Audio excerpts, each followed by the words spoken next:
In this video, we're going to dive into exploring the Lewis structure of various compounds in here and strategies on how to approach this particular structure. Now we have four compounds that we're going to look at. We're going to have this compound right here, this one, and that right there. And first off, we're going to use number one here as an example that will be a background to the other compounds in this particular video. So first we're going to see this particular compound with carbon and hydrogens attached to this and two hydrogens right here. So let's start off with first, how can you actually approach this question? One is to obtain the total valence electrons, because those are actually the ones that are involved in bonding. So in this particular case, the total valence electrons is a composition of carbon, which has 4 electrons. We have 5 hydrogens, where one hydrogen has 1 valence electron. That means the total number of electrons is 5. And then for phosphorus, we have 1 phosphorus, but 1 phosphorus contains 5 electrons. So in total, we're going to have 14 electrons. Now these 14 valence electrons will somehow, in some way, in some fashion, will be involved in not only bonding but also involved in the lone pairs of electrons that will be surrounding one of the elements or more than one element depending on the compound. Now the next step is to be able to look at the compound and identify the elements that has the most number of unpaired electrons. In this case, we have carbon to be the case because carbon has 4.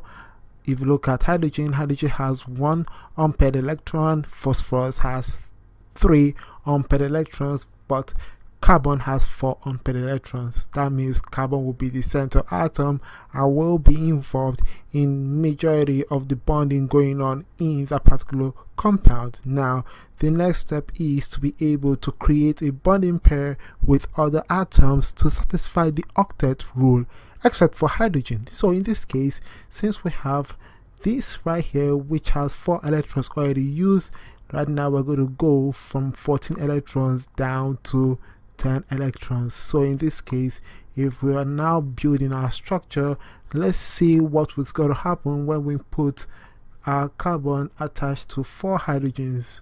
Now if you introduce 1 hydrogen right there, bringing its 1 electron, then we have the other hydrogen right there, the third hydrogen right there, and the fourth hydrogen right there.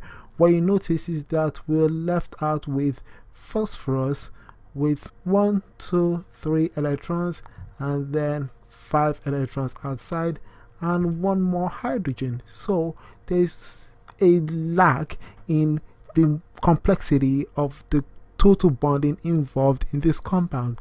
Now in this case, what we can do is let's try to eliminate this particular hydrogen and see how we can fit phosphorus with 2 hydrogens to the remaining carbon with 3 hydrogens. So what we're going to do is then let's go to another step, which is start with this with 4 electrons around the carbon, and then we bring the 3 hydrogens attached to the carbon, and then what we're going to do is introduce our phosphorus to 3, and then we're going to put in our 2 hydrogens right there.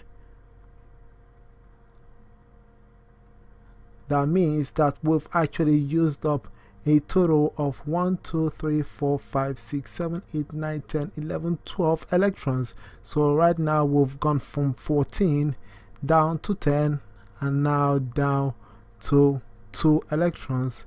So we have 2 electrons left, and where do we put the 2 electrons? We put the 2 electrons in the most electronegative atom. That leads to the 4th particular final step in here. Now in this case, since phosphorus is the most electronegative atom, it takes all the remaining electrons that are not involved in bonding, that are valence electrons, to itself, and this will be involved in a little bit of a bend in the geometry of that particular compound, in general. So since that's out of the way, we're going to introduce the remaining bonds. We're going to review those. We have bond 1 here, we have bond 2 here, bond 3, bond 4, 5, 6, and in this case we're able to use up all the valence electrons in this particular compound that will be involved in not only the bonding but also the lone pair in the whole compound right there. So that is about it for this particular steps involved in creating a Lewis structure. Other examples include the following, like for example looking at formaldehyde, where we have carbon here with 2 hydrogens and oxygen. Since we know that we have carbon with 4 electrons, that means that in some way we're going to have oxygen coming in and sharing 2 electrons with one of the carbon, and we're going to have these lone pairs right there because oxygen is the most electronegative, and then we have our hydrogen right there and the other hydrogen right there. So as a result we're going to have 4 bonds around carbon, and we're going to have 1 bond on each hydrogen and 2 bonds on oxygen with 2 lone pairs right there. So this is number 2, and number 3 is looking at another compound in here, which is actually hydrogen with carbon and nitrogen. And in here we know that carbon will have 4 electrons. We have 1 that will be bonding with hydrogen, and the other 3 will actually be bonding with nitrogen, which has 3 unpaired electrons, where one pair is actually the lone pair. And what you notice is that we're going to have a triple bond. So in here you notice the characteristics of carbon going from single bonds right here to double bonds right here, and now a triple bond right there. So it's quite fascinating to see that trend going on in carbon and what is going to be used to actually explore organic chemistry as one of the properties of carbon. And finally here is just a little bit of a Lewis acid. We have aluminium, which has 3 unpaired electrons, and what it's going to do is to share each of those electrons with chlorine.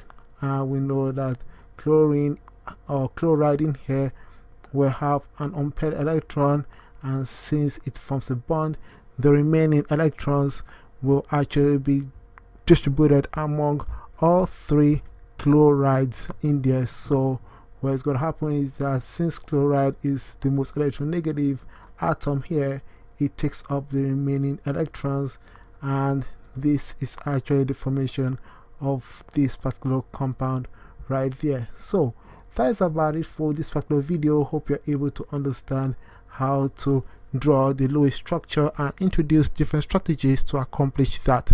All the same, stay smart and believe in yourselves.